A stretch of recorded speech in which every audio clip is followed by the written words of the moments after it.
Hey, what's up guys? Keith Jesse back on the bench here. Tonight, we're traveling into some muddy waters here. We're told by many of our... Okay, one guy keeps saying that we can't mod these and we're scammers if we do, so we're gonna go there, we're gonna become scam artists and we're gonna mod this for ourselves. It's not for sale, this is for us, this is our scam. But yeah, we're starting with the 1.6 ROC HOBBY MB 1941 Jeep. Sweet little unit. We showed a little video on it when we got it. We showed a little video on it popping the rag top on the top. We're basically going to strip this guy right down to the bare chassis. Or, chassis just comes off a couple screws. We're going to throw the chassis aside. We're going to strip this body down just so it's nuts and bolts, all its little pieces and stuff, because, you know, the hood opens and such on this bad boy. So there's a lot of little pieces to take out, and then we're going to go through and we're going to fully paint and detail this, do a little bit of body damage, do some patina on it, and give it a really scale, like we've discussed in the other video, like a 1960s style, kind of come back from the war, repurposed Jeep. We're going to put some Interco Super Swampers onto it, kind of beef it up. If our scam doesn't work and the axles break on us, we're just going to rip the axles out of it and we'll throw some AR60 or equivalent axles underneath it. AR60 might be a little wide, but hey, it might look good on there too, right? Give it more stance, you know, more beefy, maybe go to a bigger tire on it. We're going to start with a 1.9 wheel by RC Foil Drive, wagon wheel.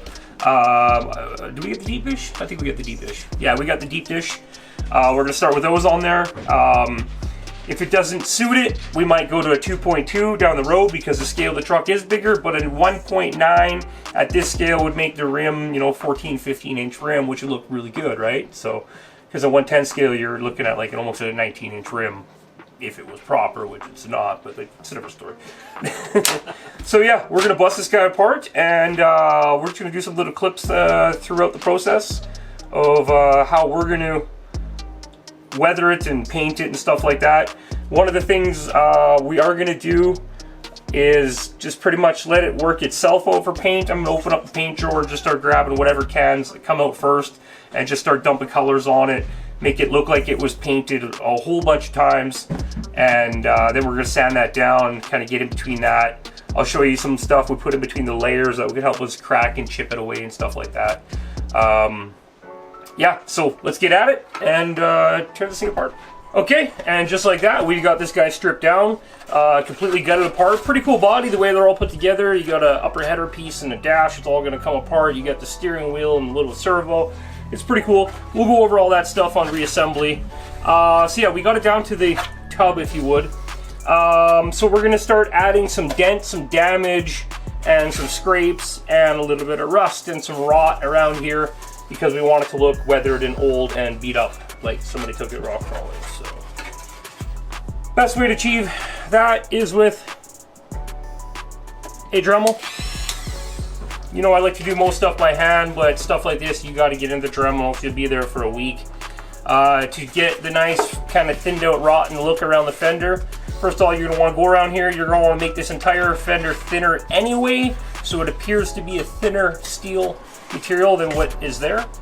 And then you start just kind of burning through it a little bit in places and taking little nips out. And then you can also go to your cutting wheel and chew it up a bit.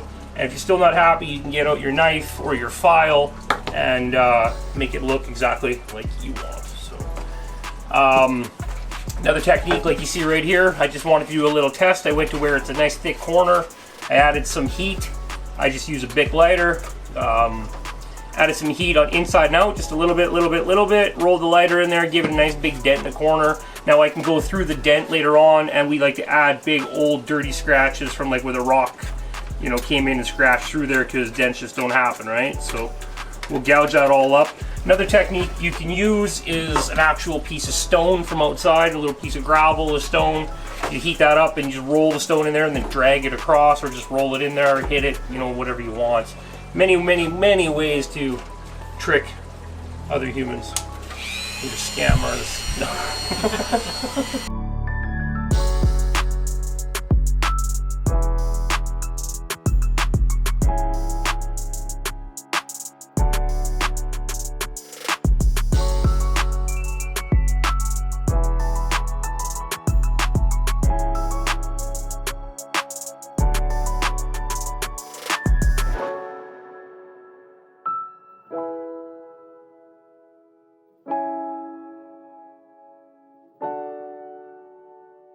Okay, so as you can see, I'm going through and I'm melting from the backside, so I'm making that thin, but not completely thin. And then there's areas I'm just pushing up the corner and getting a small little hole, a little bit different shaped hole. And then as I'll go through, so as we sand this back down later and take off all the extra plastic, you'll end up with this, all these different shaped holes. And then sometimes you'll get the swelling around the hole, which will look like the rust. So once you paint that to look like rust, it'll look like it's popped and swollen from underneath. And then you can see now they're starting to look like all different shaped holes, right? So you keep running like that. Just, you don't want to go everywhere, but you know, we're gonna do around the wheel wells on it, a little bit in the corners down here, up through here, maybe a little bit on the edges here. Pretty much just kind of wherever. The bottom of the tub's wrought out here, so we'll put a little bit down there. Make it look pretty rough. That's the way things end up looking around this type of the part of the world. So we live way up in the Rust Belt up here, so.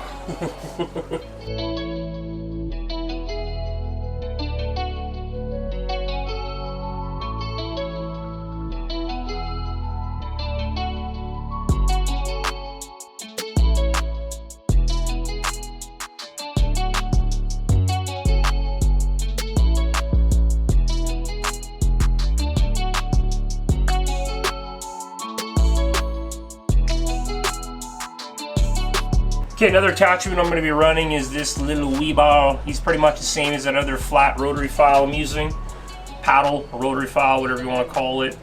This guy's just a little ball style, so I can get in there and actually shape out some of the rust to make it, you know, different holes and different sizes. You don't want the whole thing same size all the way through.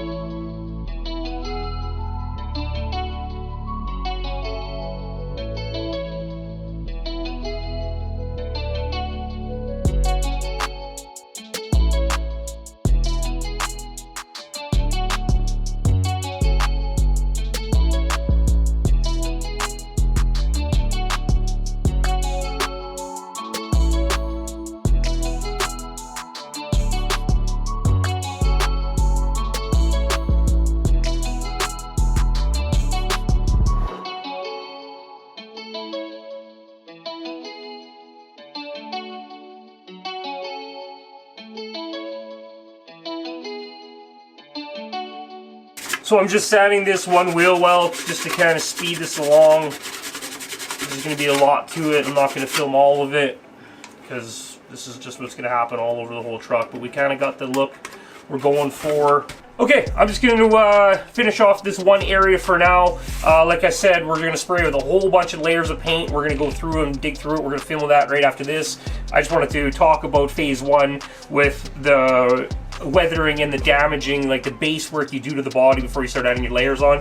Yes, I did paint the body coral blue just to give myself a little bit of a light color to work off is easier. And then as you can see, as I sand through the light color back down to the dark underneath, I can kind of get an idea what it's, you know, the different topography, if that's what you want to call it, is going to look for all the rust. So running 3 different tools and a knife and sandpaper, it's all stuff you should have laying around, and a lighter to heat up and push the plastic in.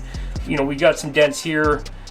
Basically just went around the wheel well, chopped it out from behind, made it thin, and pushed the tool through in a few places with a bit of force and friction. It kind of burnt its way through. Not a lot, just enough so it kind of mounded up and get a little hole poking through. The more you can kind of make them look random like that, the better. That's pretty much all done with 2 different tools and just, you know, just going through at a different amount. Set it down after, but not totally. And, you know, use your own discretion. Go as much as you want. You can do damage, you know, bottom of this. You can roll that in a little bit. You know, there's more little dents in the back. These things, if they're going to use a rock roll, they're going to have a lot of hits on these corners. So make sure you get a lot of damage back in this area here, kind of where we started. You can tell she looked like she's come against a rock a few times and scraped out. So more in the front half, I really wouldn't worry about. From about here back, I would hammer it more into the rear on these guys. The front, maybe bend the grill or something, like it hit something. But keep it simple. Simple is better when it comes to doing detailing. Do not make it look like you forgot it in the oven at 350. We've seen trucks that guys have done. They look absolutely atrocious because they're melted. The windshield's melted, the A-pillars are melted, the roof shrunk in. It looks like a chip bag somebody left on a toaster oven like he used to do back in kindergarten for make necklaces. Canada. Canada necklaces. Hashtag Canada. Bag milk and stuff.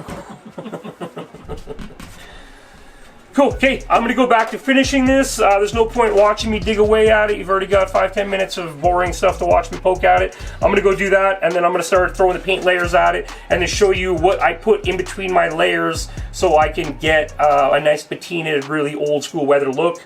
Like we said, with the 1960 rock crawler, we're gonna make it look like every hippie on the block got their hands on this thing, so I got purple, orange, green, blue, all silver. We're just gonna put like 18 layers of paint on it, and then chip and sand and weather in between the layers, so it looks like it was painted at different time frames through its life, and then somebody's, you know, we got it now kind of thing. Does that make sense? I don't know. Run with it. Okay, there we go. So let's review how we got to this state. Sorry, just clean up the table here, a bit of a mess. It causes static and it sticks to everything, this plastic, and you start grinding it off. So we use that paddle bit on the Dremel, one of those bad boys there. We used the round one, little rotary file, knobby looking one, and we used a cutoff wheel. Hobby knife, knotted vibrator sander, toothbrush sander that we've made there, and yeah, anyway, let's get talking about this. So, as discussed, we used our Bic lighter to add some heat to the plastic so we could heat it up and make it malleable, so we could get some effects like the rip in the metal, a rock scrape in there, the buckled up, bent up corner all back here, all the way down. The holes in the rust we did from underneath. You get like a little flap like that you want to leave hanging on there so it looks really good. Just kind of go through, try to make it look different. The biggest thing that we did on the truck is thinning of the edges. You can see all the way along here how it's being ground thinner. So if you look on the top edge, it looks thinner, and then you can take the round Dremel bit and kind of come in behind here a little bit more, make that even thinner, so make it look like it's more wavy from the top edge. But thinning out this panel and these edges makes it look more scale than a plastic injection molded model. So yeah, you want to thin out around here. You can do the back if you want, and then just feather it out with a piece of sandpaper or a file. Feather it out so nobody can really tell that it's being tapered in. So here's the side here, the back corner, nice big dent and scrape coming up to there. This side here, we got a little dent and scrape here. This little piece here, you know, obviously gonna get caught on rock, so it's all bent and scraped and peeled up. We did that on both sides. This side here, I actually cut it off the truck about up to there, cut it up with the truck about 1/2 inch, and then actually bent it up. And then to make them look better, I ground them thin. So they're, once again, thin on the end, but they're really thick and solid where it meets to the body so they won't snap off. Inside your wheel wells, behind here, you don't want to leave that looking fresh. You're going to want to put some holes and some dents and damage in there. So go in there, chew that up a bit, and just make sure, because it's a Jeep, right? So you're going to see a lot of that in there. So just more in here. I wouldn't worry about doing up in the top section here, just up in there. So a little bit on the grill. I didn't mess with the main outside frame of the grill. I wanted to keep that looking good, but I did push this one in and make it look like, you know, a tree branch or something hit in here and buck that up a little bit. Little lights around there, bent that up because that's going to get a little bashed up. Tree fell on that or something. Front fender, big dent here. You know, a few rotten holes and stuff throughout there. This side is more finished, sanded, and done.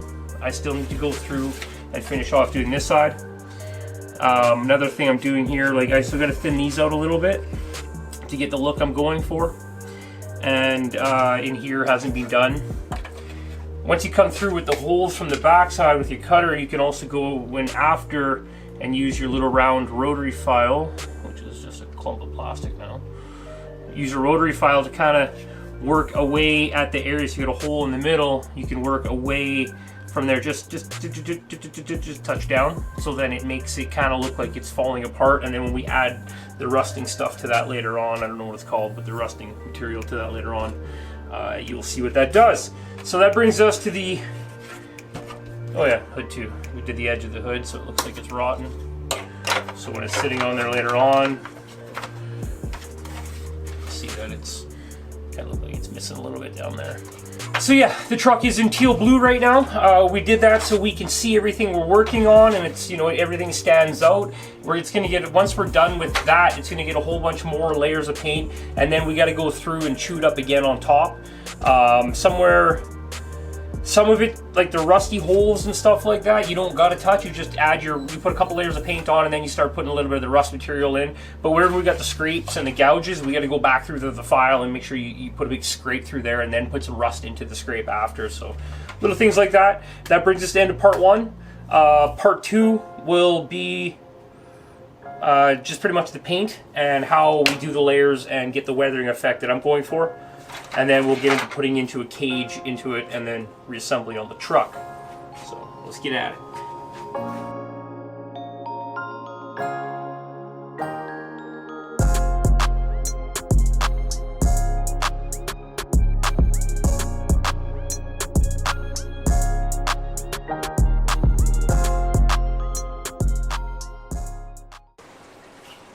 Jesse, do you want to see better? Yes. You want to run it faster? Absolutely. Would you like to see better at night? Yes. Have I talked to you about Monster Energy? No, not yet. Well, enough said.